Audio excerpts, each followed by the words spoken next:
दोस्तों, नए साल में इंडिया की नई सरकार बनने जा रही है और इस बात पर बीजेपी और आरएसएस ने खुद मुहर लगाई है। मोदी जी के लिए 4 राज्य का चुनाव बेहद मुश्किल भरा दिखाई दे रहा है। इन चुनावों में हार जीत पर तय होगा कि मोदी जी प्रधानमंत्री की कुर्सी पर कब तक रहेंगे। लेकिन उससे भी बड़ी खबर यह आ रही है कि कांग्रेस ने नीतीश कुमार और चिराग पासवान को इंडिया के साथ आने के लिए न्योता दे दिया है, जिसके बाद एनडीए में भगदड़ मची हुई है। एनडीए वाले चिराग पासवान और नीतीश कुमार के साथ संयोग बनाने की, संपर्क बनाने की कोशिश तो कर रहे हैं, लेकिन बीजेपी वालों के साथ ना तो चिराग पासवान और ना ही नीतीश कुमार बात करने को राजी है। दरअसल दिल्ली से लेकर महाराष्ट्र, हरियाणा से लेकर झारखंड, जम्मू कश्मीर, तमाम जगह पर चुनाव है और चुनावों को लेकर के सरगर्मियां तेज भी हो गई है।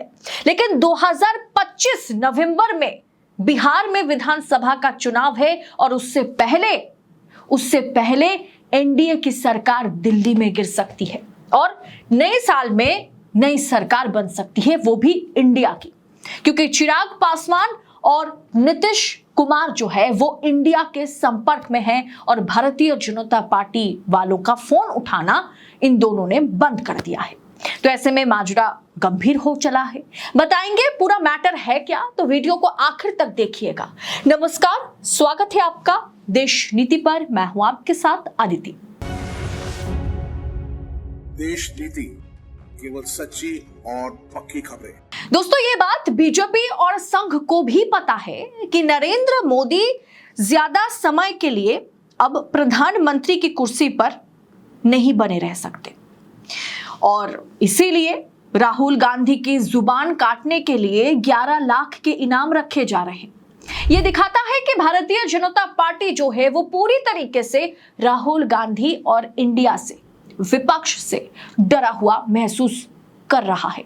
मोदी और शाह, ये बात बीजेपी और संघ भी जानते हैं, इसीलिए वो मोदी की विसर्जन की तैयारी में जुटे हुए हैं।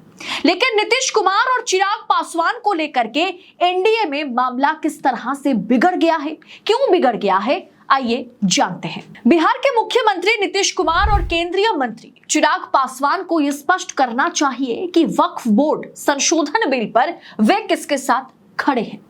दोस्तों, इस बार जितनी मुश्किल में बीजेपी है, उतने ही मुश्किल में एनडीए के सहयोगी है, बीजेपी के सहयोगी है, क्योंकि चाहे चिराग पासवान हो, चाहे नीतीश कुमार हो, चाहे चंद्रबाबू नायडू हो यानी टीडीपी हो, उनके लिए वक्फ बिल पर, वक्फ बोर्ड संशोधन बिल पर हामी भरना या एक लाइन में या एक आप कह सकते एक ट्रैक पर आना मोदी जी के साथ, इन तीनों के लिए मुश्किल है, क्योंकि टीडीपी, जेडीयू और साथ ही साथ एलजेपी, इन तीनों के वोट बैंक जो है वो कहीं ना कहीं मुस्लिम आधारित है।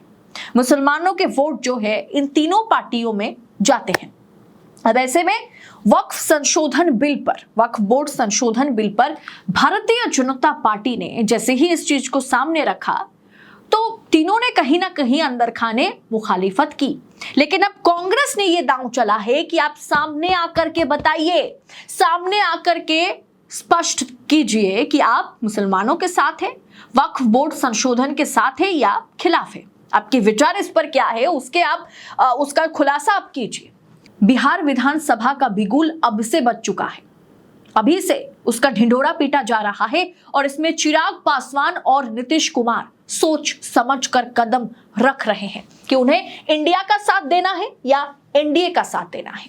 अब सोचने वाली बात यह है कि अगर एनडीए का साथ वो देते हैं तो अगले कुछ सालों के भीतर पूरी तरीके से बीजेपी एलजेपी को और साथ ही साथ बीजेपी जेडीयू को भी खा जाएगी। और ऐसे में कांग्रेस सांसद ने चिराग पासवान और नीतीश कुमार को बुरी तरह से घेर लिया है। डॉक्टर सैयद नासिर हुसैन ने, जो कि कांग्रेस सांसद हैं, उन्होंने यह सवाल किया, उन्होंने ये कहा कि बीजेपी वक्फ बोर्ड को बर्बाद करना चाहती है और पूरे देश में प्रोपेगेंडा चला रही है। बिल में संशोधन बेहतरी के लिए होता है, लेकिन यहां विवाद खड़ा करने के लिए किया जा रहा है। हर बिल को सांप्रदायिक रंग दे रहे हैं। जेपीसी में हमने जब मांग रखी तो उनके पास जवाब नहीं है। संविधान ने जो हमें समानता का अधिकार दिया है उसको बर्बाद करने पर बीजेपी तुली हुई है। हर धर्म के निजी मामलों में विवाद पैदा करने में बीजेपी सरकार लगी हुई है। उन्होंने साथ में यह सवाल भी कर लिया कि जेडीयू सांसद और केंद्रीय मंत्री राजीव रंजन सिंह वक्फ बोर्ड संशोधन बिल को मुस्लिम विरोधी नहीं मान रहे हैं। लोकसभा में उन्होंने इस बिल का समर्थन किया है।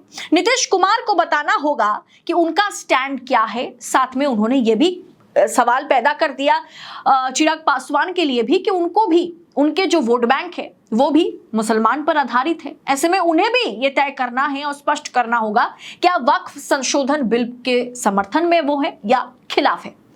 अब दोस्तों, बिहार में करीब करीब 17 से 18% जो वोटर है वो मुस्लिम वोटर्स हैं।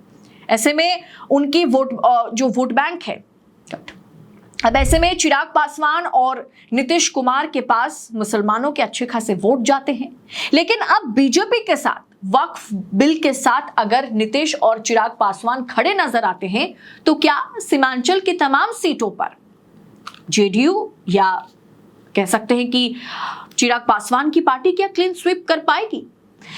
दोस्तों, ये बात राज्यसभा में कांग्रेस के सचेतक डॉक्टर सैयद नासिर हुसैन ने तो कही है। तो वहीं दोस्तों, इस बीच इंडिया की ओर से ये न्योता चिराग पासवान और नीतीश कुमार पर एक तरह से दबाव बनाने के जरिए दिया गया है। उन पर दबाव बनाने की कोशिश है कि आप बताइए कि आप मुसलमानों के साथ है कि नहीं, आप वक्फ संशोधन बिल के समर्थन करते हैं कि नहीं। यानी इंडिया ने दबाव बना दिया कि अब आपको वोट बैंक चूज करना है। आपको चूज करना है कि क्या आप एनडीए के साथ हैं या आप इंडिया के साथ हैं। ऐसे में दोस्तों, चिराग पासवान हो या नीतीश कुमार हो, दोनों के मन में यह डर है कि कहीं ना कहीं हमारे सांसदों को तोड़ने की कोशिश अमित शाह करवा रहे हैं। पटना में उन्होंने शिकारी जो है उतार दिए हैं। अब किसी भी समय दोस्तों, चिराग पासवान के 3 सांसदों पर और इधर से अगर देखा जाए तो जेडीयू के 12 सांसदों पर बीजेपी आलाकमान किसी भी समय हमला कर सकते हैं। ऐसे में उन्हें भी उनके लिए ये लड़ाई जो है वजूद बचाने की लड़ाई है। क्या वो अपना वोट बैंक खो देंगे? मुस्लिम वोट बैंक जो है 17 से 18% वोटर्स हैं, मुस्लिम वोटर्स हैं बिहार में। सीमांचल का पूरा जो क्षेत्र है वो एरिया पूरी तरीके से मुस्लिम आबादी से भरा हुआ है, जहां से जेडीयू के पास, जहां से चिराग पासवान के पास अच्छा खासा वोट जाता है। ऐसे में क्या वो बेल्ट, सीमांचल का बेल्ट वो अपने हाथ से गंवाना चाहते हैं? दूसरा सवाल यह है कि अगर वक्फ बोर्ड का जो बिल का संशोधन है, अगर इसका समर्थन वो नहीं करते हैं तो क्या बीजेपी के साथ एक खुले तौर पर विरोध पर उतरेंगे नीतीश कुमार और चिराग पासवान?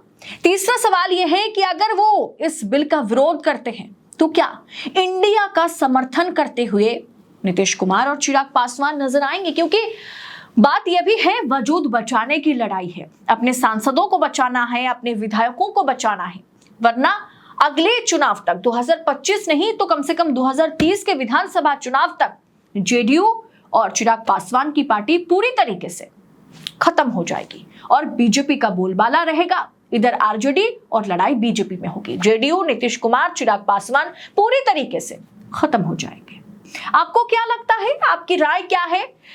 जिस तरह से इन तमाम मुद्दों को सामने रखा जा रहा है, और क्या वक्फ बोर्ड संशोधन बिल पर नीतीश कुमार और चिराग पासवान अगर इंडिया का साथ देते हैं, जिस तरह का दबाव उन पर बनाया गया, क्योंकि उनसे सीधा सवाल किया गया कि आप बाकियों का छोड़िए, आप दोनों मुखिया हैं दोनों पार्टी के, आप दोनों बताइए कि आप किनके साथ हैं। अगर ऐसे में वो पूरी तरीके से वक्फ बोर्ड संशोधन बिल का मुखालिफत करते हैं तो यह माना जाएगा कि इंडिया में वापस जाने के लिए दोनों के पास दरवाजा खुला है। ऐसे में हो सकता है कि किसी भी पल कुछ बड़ा हो जाए और इंडिया की सरकार बन जाए। इसीलिए संघ को पता है कि अब इंडिया के पास वो एकजुटता है कि वो पेशकश कर सके, वो सरकार बनाने के लिए जो है राष्ट्रपति से मिल सके, लोकसभा स्पीकर से मिल सके। और इसीलिए दोस्तों संघ नागपुर लॉबी चाहती है कि जल्द से जल्द नरेंद्र मोदी को हटा करके वहां नितिन गडकरी को प्रधानमंत्री के दावेदार के तौर पर रखा जाए, तो शायद विपक्ष भी पीछे हटेगा और शायद एनडीए में जो भगदड़ मची हुई है, एनडीए में जो बगावत की सुर गूंज रही है, वो कहीं ना कहीं थम जाएगी। आपको क्या लग रहा है? आप अपनी राय इस पर कमेंट कर हमारे साथ शेयर जरूर कीजिएगा। बाकी ऐसी तमाम खबरों को हम आप तक पहुंचा सके, इसके लिए चैनल को सब्सक्राइब कीजिएगा। फिलहाल इस रिपोर्ट में इतना ही। जल्द होगी आपसे मुलाकात। बहुत बहुत शुक्रिया। जय हिंद, जय भारत।